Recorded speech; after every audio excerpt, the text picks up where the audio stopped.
Train sensation. You are now in the mix with DJ Rush. Let's go do some drugs. Let's go do some drugs. Let's go do some drugs. Let's go do some drugs. I said I'm on one. Cloud nine.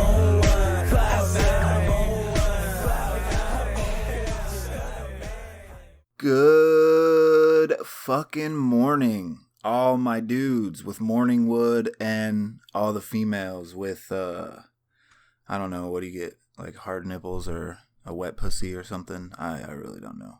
I'm 27. I should fucking know this shit. But I'm not even going to say it's a quick one today. I've said that every other fucking podcast, and it turned out to be like a 30-40 minute podcast like normal. So I'm not even going to say that, but let's go do some drugs. I'm going to talk about the first time I ever did PCP. I was like 11 or 12 years old. And yeah, should be a good time. PCP. Whatever. Roll the fucking intro music. Who is that nasty? Zach will kill you and fuck your bitch. People pay $1 million for one drop of my sperm.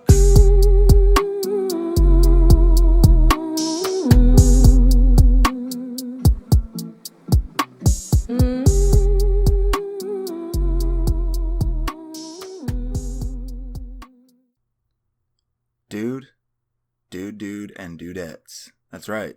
I tried PCP for the first time at like, I don't really remember the exact age. I was like 11 or 12. It was when I was still living in the trailer park. If you've listened to any of my previous shit, you know that I grew up in a trailer park pretty much my entire life until I was about 13. Something like that. Yeah, about 13.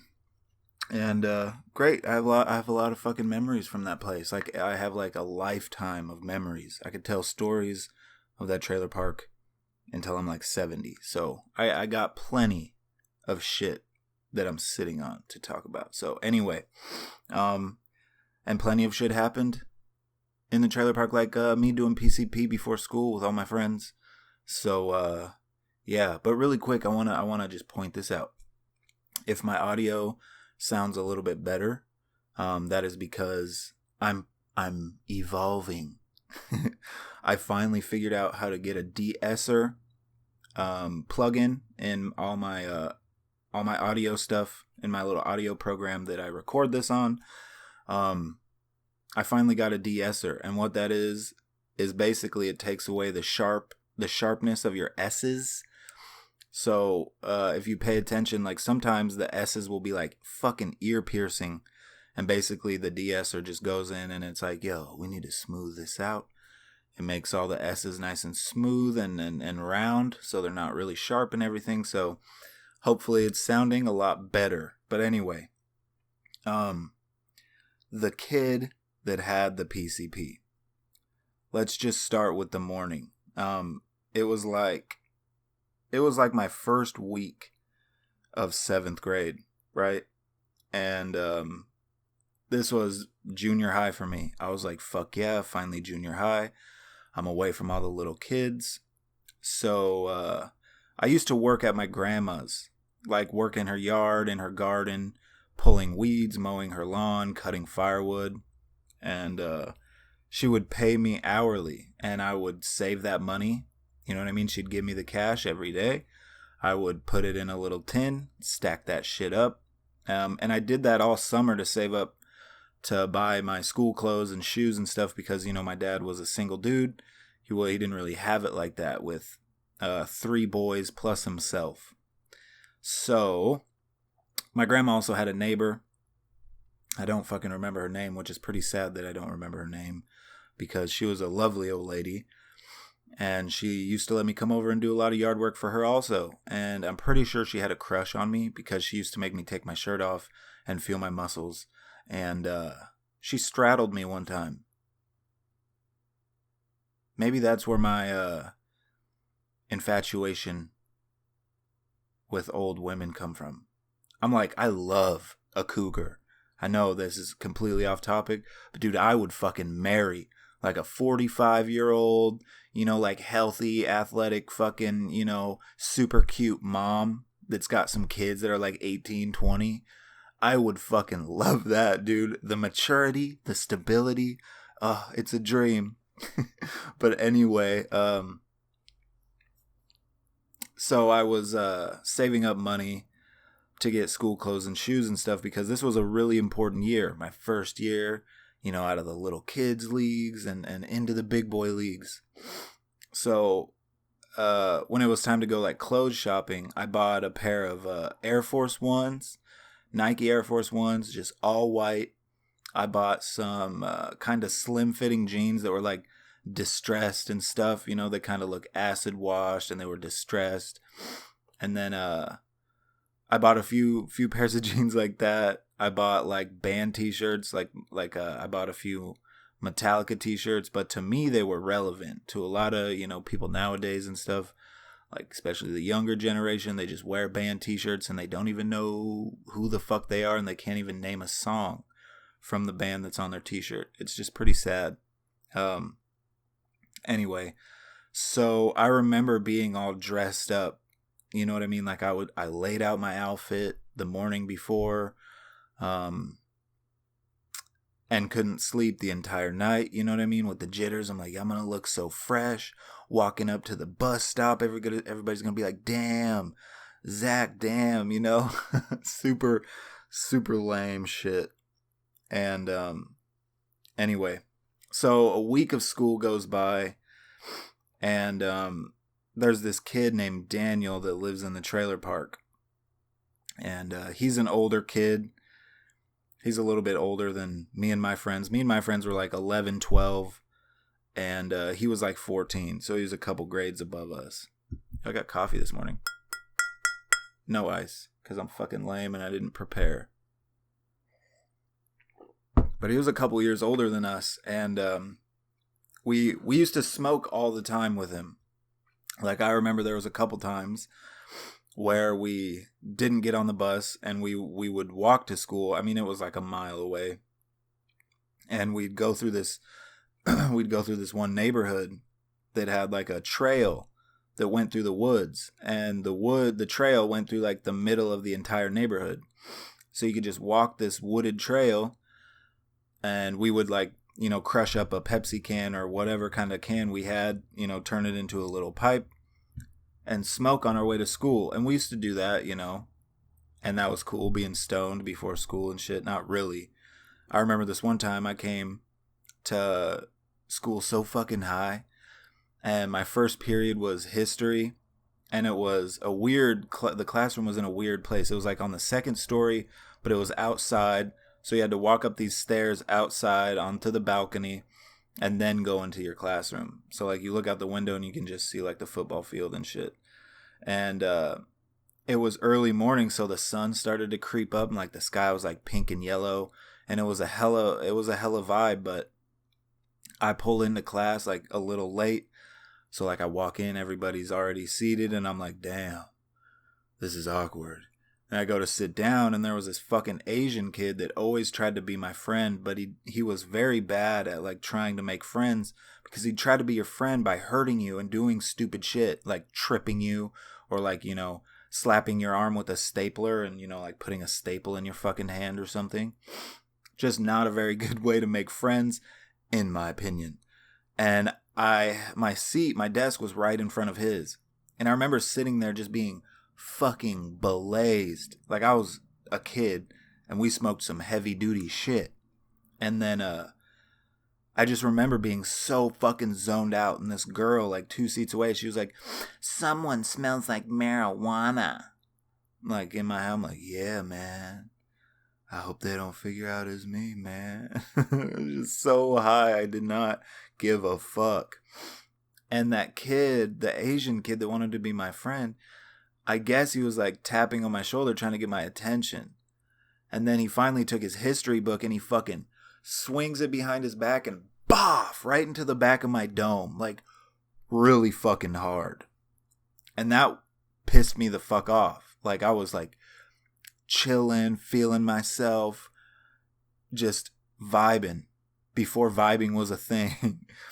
And I got up because when I got hit, that like instantly sobered me up. It felt like it was like when I got hit, it was like a black screen went in front of my eyes for a second, and then the light came back, and I turned around and I grabbed him by his fucking hair, and I threw him, like I kind of like drug him down to the ground by my feet, and I just like kicked him with my foot, kind of with like the side of my foot, and his lip caught his tooth, and he started bleeding like profusely out of his fucking mouth and stuff. And he ran up to the teacher like a little Godzilla fearing bitch. He was like, "Oh, the fucking Zach and that." So I was, still high, but that hit kind of sobered me up, like I said. But I got sent to the office, and I had to sit there. I was sitting there for like 45 minutes, just being high. You know what I mean?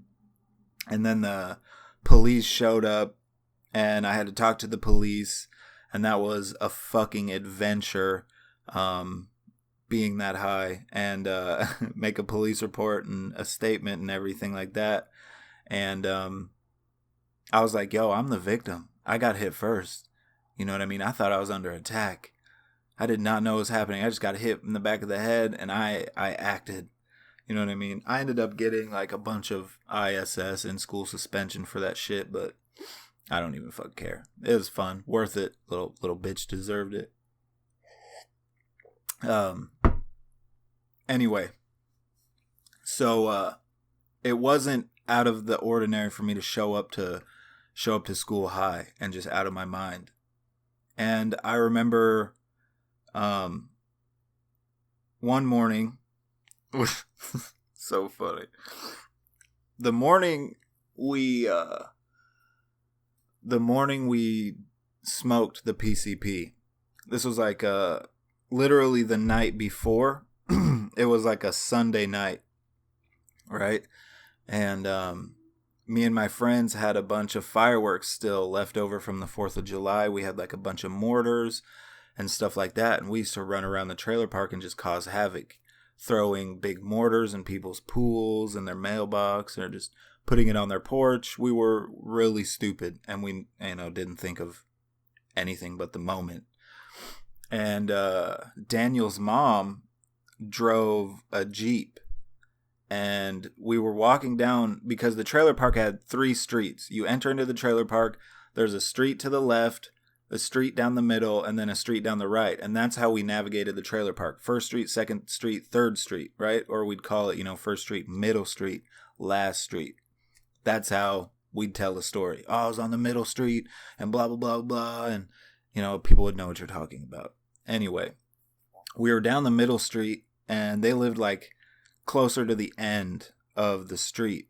And we were walking around kind of a little intoxicated. I think that's the night we stole a peppermint schnapps, a 5th of peppermint schnapps from Thomas's grandma, and a bunch of her shake. Like, she didn't smoke nugs. This bitch smoked oregano-looking weed. Like, it was always shaky as fuck. Anyway, that shit is just annoying, bro. Where's the fire? And we were walking down the middle street. We had a bunch of these mortars, and then we see the Jeep, Daniel's mom's Jeep. And we thought it'd be a good idea to put a fucking mortar down her exhaust pipe. So we put the mortar in there, and we like stuffed it back, like, as far as we could, until the fuse was barely hanging out of the exhaust. And we lit that fucking thing, and then we took off up the street, and then we hid behind like, a trailer. And the firework went off. Boom. Fucking people come out of their houses. People are standing in the street. Me, Thomas, and Cameron are fucking ducking and dodging through backyards and stuff, trying to get back home. And fucking we all sneak back into our houses and stuff. And the next morning, we all meet up and we walk around the trailer park, because we'd, gather each other up to go walk to the bus stop. And fucking, we saw Daniel walking that morning, because he didn't even go to the same school we did. He was older than us. He went to the high school. And he was like, yo, you guys want to walk to school, whatever, and smoke a bowl? And we were like, fuck yeah. You know what I mean? So we let the bus go on by, all the kids got on, and then we walked. And we got to that neighborhood where we would normally smoke all the time out of Pepsi cans, and this was no exception. He pulled out a Pepsi can, we formed it, poked the holes, and then he pulls out this nug that's in like a little plastic container. Like it's like it almost looks like an ear pod, like an Apple ear pod container, but there was just like one single little nug in it. It wasn't little. I mean, it was like the size of a Bic lighter. Okay, so it was a pretty fat nug. And he handed it to me, and it was heavy. It felt like there was like 5 quarters in my hand. I was like, what the fuck? And he was like, yeah, last night I dipped it in PCP, and then I let it dry, and then I dipped it again, and then I let it dry. And he said he did that like 10 times until it stopped absorbing. So here I'm holding this big fat nug of chronic that's been soaked in PCP. The first time I've ever even heard about this shit was right then and there. I mean, I was like 12. I fucking had no idea what PCP was. So he breaks off a fat chunk of the nug, puts it on the can. We start smoking and passing it around. And it's a little hard to smoke because it's wet, obviously. So we're sitting there taking a hit, and you got to we're holding the flame on the bud for quite a while. And then the bud's not really burning. I mean, it's kind of crackling, and there's some smoke. I'm getting some smoke, and some stuff is happening. And I was like, man, this is, just weird. I started to get a little stoned, and I was like, all right, whatever. I'm not going to complain. It's free. And we end up each taking like 10 hits, and the nug is still green. It's not burnt. And then Daniel's like, all right, this is taking too long. I got to go. So he takes off in an opposite direction, and then we start walking to the junior high. And we get to where we need to cross the street to go to the junior high. I remember coming up the hill, just a little hill in this neighborhood. And we got to the top, and we were at the street. And I remember looking around and seeing all the buses pulling in to let the kids out. And it was super, everything was super bright. Not like ecstasy or anything, but it was just really bright and hard to look at. And then we started to cross the street, and my feet started to get really heavy. You know what I mean? Like they were cinder blocks. I was like, man, what the fuck? I was like, dude, I don't think this is cool, man. I was like, I don't know what's up with you guys, but I can't walk. And we get to the cafeteria eventually, walking super slow, which now that I look back on it, that shit is fucking hilarious. 3 kids walking. It's hard to explain how we were walking, but we probably only walked 10 feet in a minute and a half. That's how slow we were walking. And then we got to the cafeteria eventually. And we got to the table with all of our friends and comrades and whatnot. All the people we associate with are sitting there eating breakfast. And I go to sit down with my friends. They split off. They go to their own thing. I'm sitting at this table by myself with a bunch of people. And I was poor, so I didn't get breakfast. They didn't let me, I had to pay for lunch every time, even though we were super dirt poor. I guess, we weren't at that bottom line poor. I don't fucking know, but it was super lame. I never got breakfast. Then I had to pay for lunch every time I wanted lunch, which was $1.25. And, yeah, it was super fucking stupid. But anyway, so I was sitting there, and I was laying my head on the cafeteria, and I started to feel kind of sick and nauseous. I was like, man, I don't feel good at all. I don't know how I'm going to make it through the day. And the bell didn't ring yet. I was feeling sick, laying my head on the table, and then I get up and I lay my entire body across the table. So I'm laying across the table in front of all these people. And then the first period bell rings, and everybody starts to get up and go to first period. And I remember this so fucking vividly.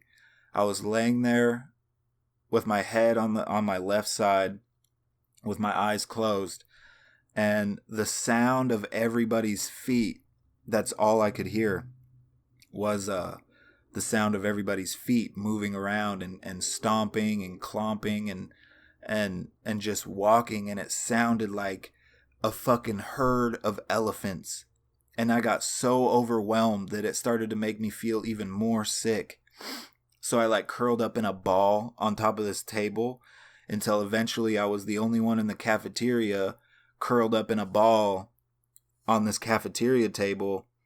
And I laid there for a while, and nobody, I think it was like 5 or 10 minutes, and nobody said anything or came to get me or told me to get off the table.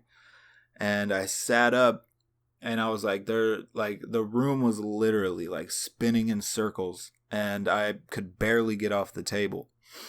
And I managed to fucking cripple walk my way to the office, and like I lose my balance as I'm coming through the door, and I like boom, push that shit open, kinda makes a loud bang open noise because it's all quiet in the office first thing in the morning.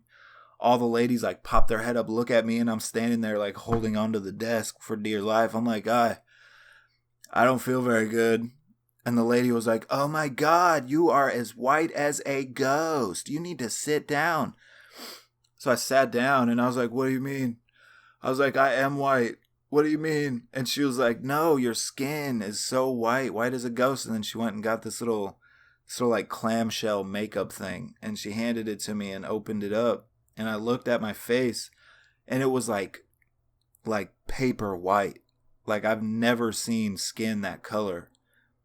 And cold ass sweat started dripping down my face.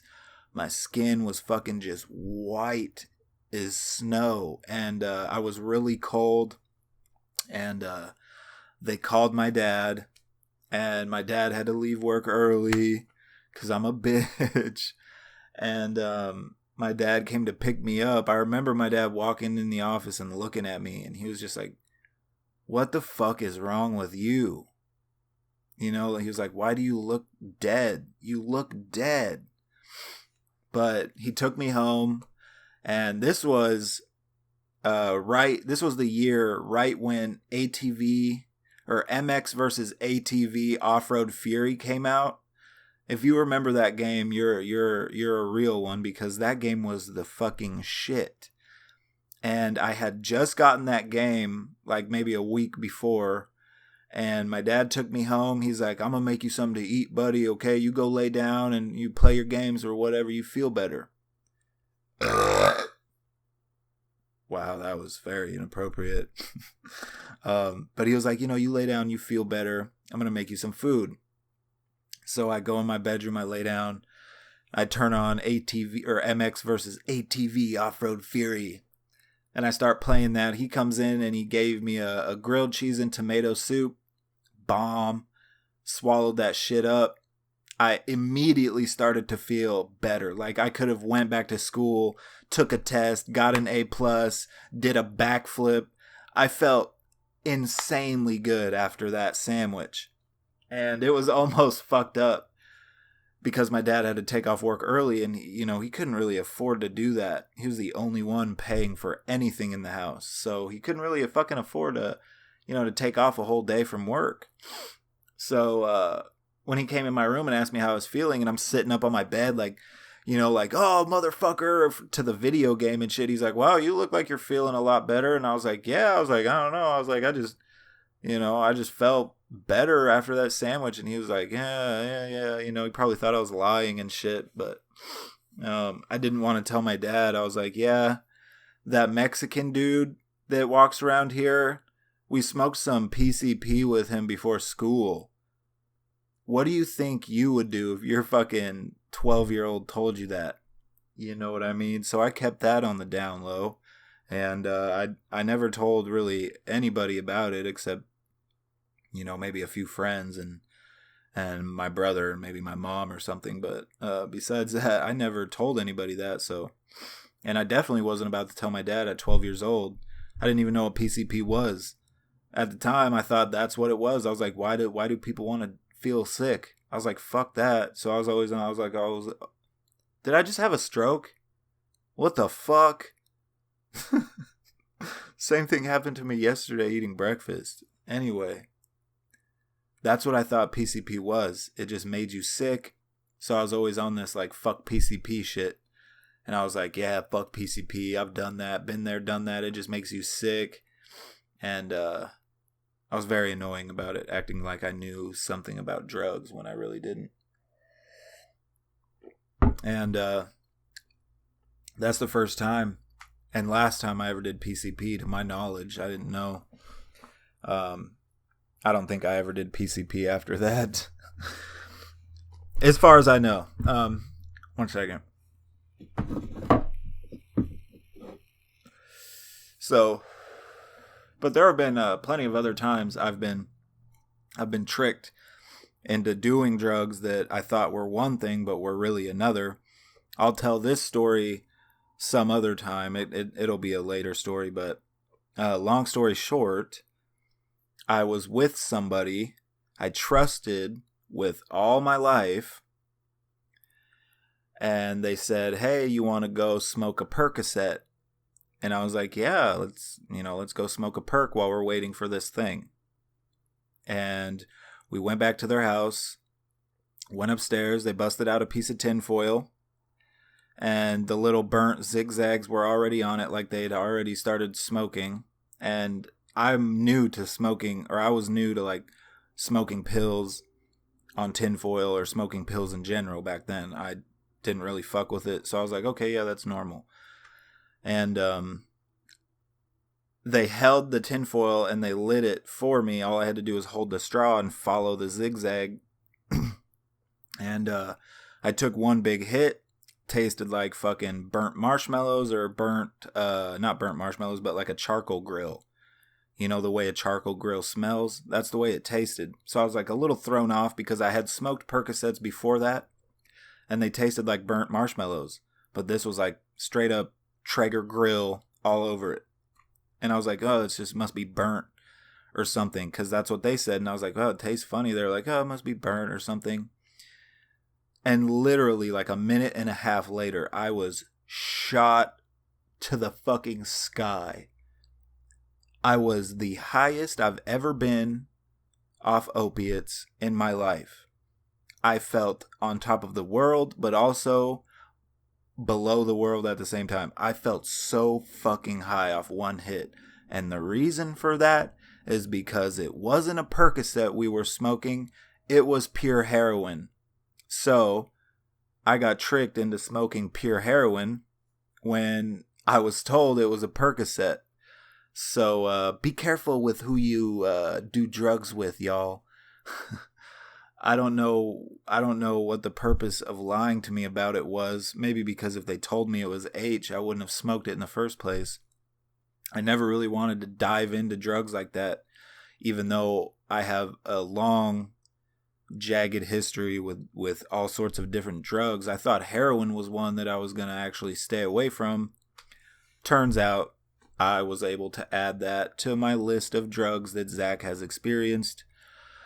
So, unfortunately, yeah, I've done heroin, not willingly or knowingly, but, whatever. It is what it is. I'll tell more of that story another time, because it's pretty fucked up when you figure out who is the person that tricked me into smoking heroin.